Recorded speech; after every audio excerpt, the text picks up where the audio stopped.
Madame la ministre, Monsieur le préfet, Mesdames et Messieurs les parlementaires, Monsieur le président du Conseil régional, Monsieur le président du Conseil départemental, Monsieur le maire, cher Yann, Mesdames et Messieurs les élus, Messieurs les élus honoraires, Monsieur le directeur de la Direction régionale des affaires culturelles, Mesdames et Messieurs les directeurs et directrices, Monsieur le directeur, Mesdames et Messieurs les artistes, Mesdames et Messieurs les acteurs culturels, Mesdames et Messieurs les amis de la culture, chers amis, Mesdames et Messieurs.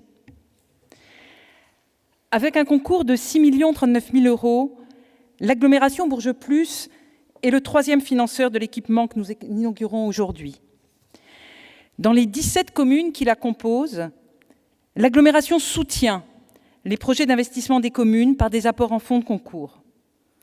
Ici, l'ampleur de la dépense a suscité la création d'un fonds de concours spécifique à hauteur de 3,5 millions d'euros qui est venu compléter le fonds de concours de droit commun.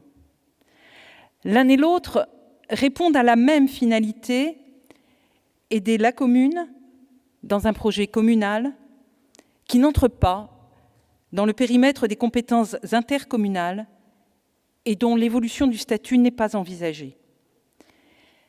Tel a été, dans un autre temps, le choix des élus communautaires, choix dont, par mon mandat et par ma présence, j'assure et j'assume la continuité. Madame la ministre, Monsieur le maire, Bourges Plus a choisi de s'inscrire pleinement dans la candidature de Bourges pour devenir capitale européenne de la culture en 2028. Aider la ville dans ce projet, en faire un projet de toute l'agglomération, exige de faire preuve d'ambition et de générosité pour, à travers nos communes, multiplier les lieux, multiplier les temps où des hommes s'interrogent. Telle était la définition que Gabriel Monet donnait d'une maison de la culture. Faire preuve d'ambition et s'en donner les moyens. Mise en valeur du patrimoine archéologique local, création de filières pour l'économie culturelle, accueil des artistes, soutien à l'enseignement supérieur et à la recherche, ce sont déjà les missions inscrites dans les statuts de Bourges Plus que l'agglomération exerce, que nous exerçons déjà depuis 1 an, avec plus d'intensité, plus de ferveur qu'autrefois. Est-ce suffisant ? Contribuer à la réussite du projet de Bourges Capitale, n'est-ce pas entendre l'invitation des artistes et des œuvres à dépasser les frontières physiques et administratives autant que philosophiques et humaines?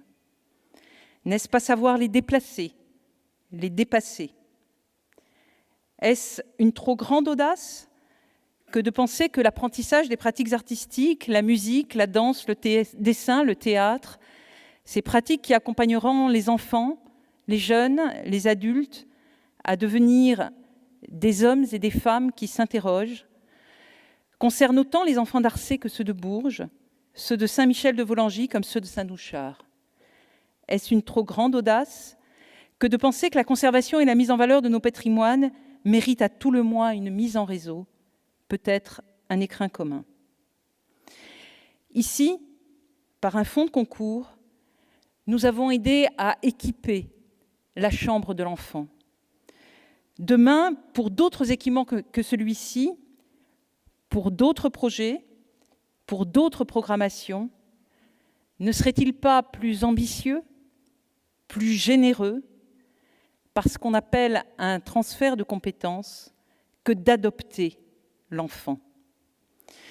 Ce que l'agglomération offre à Bourges, cher Yann, ce que, par son projet de territoire unanimement adopté, elle offre au projet de capitale européenne, elle offre au monde de la culture que vous représentez aujourd'hui, c'est d'ouvrir le débat, non pas encore de le conclure, mais de l'ouvrir, pour adopter les futurs enfants et ceux qui ont besoin de grandir.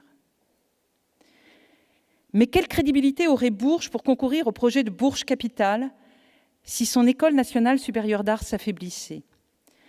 La décentralisation culturelle à laquelle, Madame la ministre, vous ferez sans doute référence, a commencé à Bourges non pas il y a 60 ans, mais il y a 140 ans, à la création de ce qu'on appelait alors l'école des beaux-arts.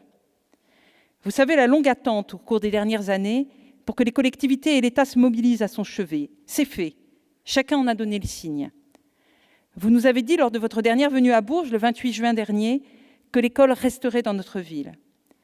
Nous aimerions que vous le confirmiez, que vous amplifiez cet engagement, l'engagement d'un développement de l'école, et parce que ce sera à terme un atout pour l'école, parce que c'est cohérent avec les politiques de l'État de revitalisation des cœurs de ville, l'engagement de poursuivre sa rénovation au cœur de la ville. Un dernier mot, Madame la Ministre, Monsieur le Préfet. À 2 pas d'ici était la Maison de la Culture. C'est aujourd'hui un bâtiment vide qui pleure de ne plus accueillir en son sein des hommes et des femmes qui s'interrogent. Cette maison avec laquelle vous avez, comme beaucoup de nous, une histoire personnelle, cette maison, je n'ai pas voulu qu'elle reste vide. Avec l'accord unanime du bureau communautaire, elle accueillera demain l'hôtel communautaire. Elle accueillera les habitants de l'agglomération. Et avec l'Office de tourisme, ses visiteurs. Elle se fera le relais de l'histoire et de l'actualité culturelle berruyère. Pour faire revivre ce lieu, qu'il est trop douloureux d'appeler une friche, même si c'est à cela qu'elle correspond aujourd'hui, nous aurons encore besoin de l'État dans tous ses ministères. Longue vie à la culture à Bourges, longue vie aux femmes et aux hommes qui s'interrogent, longue vie à travers l'agglomération, à tous les lieux où ils se rassembleront.